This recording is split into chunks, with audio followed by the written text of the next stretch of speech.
So unfortunately, my lavalier microphone just broke. So I just carried out a quick emergency repair. The cable where it joins the plug at the end is pretty much sheared out of its housing. So I've restripped it back and just stuck some tape around it, and hopefully that will hold it together.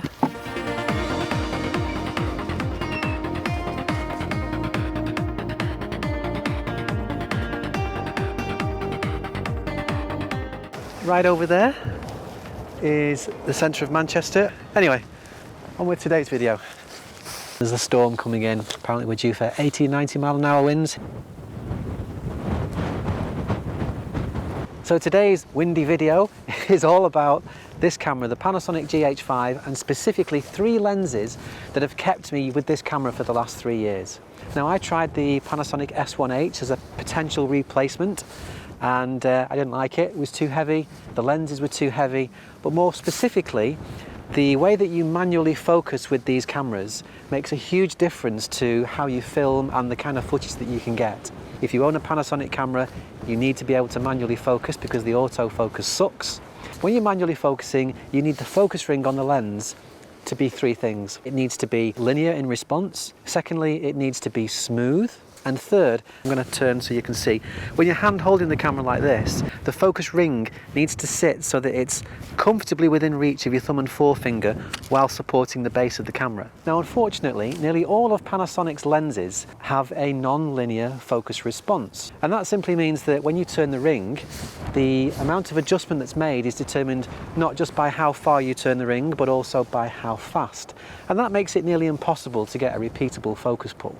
There are a couple of exceptions, first one being the Panasonic Leica 15mm f1.7. The second is the fairly new 10-25 zoom lens, and I did try it, but I didn't get on with it for 2 reasons. Firstly, that focus ring is smooth but quite stiff, so it takes a little more effort than I would prefer when I'm manually focusing in video. And secondly, because it is a zoom lens and because it's quite large, again, that focus ring is pushed too far forwards. And for me, that means I'm either going to struggle to grab the focus, which means I'll end up with shaky footage, or I'll end up with some kind of repetitive strain injury. So what are the 3 lenses that have kept me in this system? I'll show you. I'm going to try not to drop these because my hands are freezing, but I just recorded a load of footage and realised that my lavalier microphone is cutting in and out, so I may need to go back to the car and try and fix that. But also the wind is really picking up now and I'm not sure I'm going to be able to continue filming here, so I might pick this back up in the studio. I'll see you in a bit.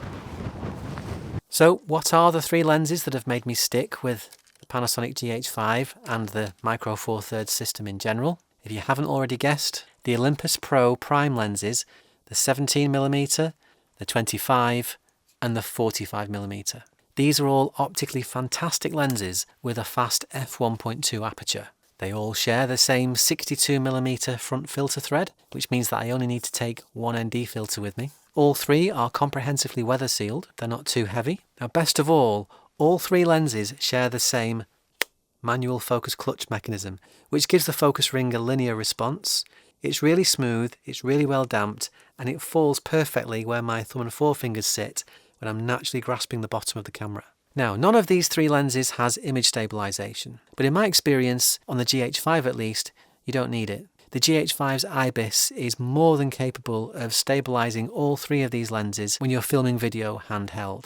Now, I realise that these Olympus Pro prime lenses are not cheap. In the UK, their full retail price is over £1,000 each, but they do come on sale from time to time and usually with a fairly healthy saving, so I would suggest that you look around. If you could only have one of these prime lenses, which one should you get? Well, predictably, it's the one in the middle, the 25. That 25mm focal length gives you a full frame equivalent field of view of 50mm, which is fairly standard and therefore quite versatile. And with the f1.2 aperture, it's actually still really capable of getting really shallow depth of field. If I could only have one camera and one lens, this would be the combination I'd choose.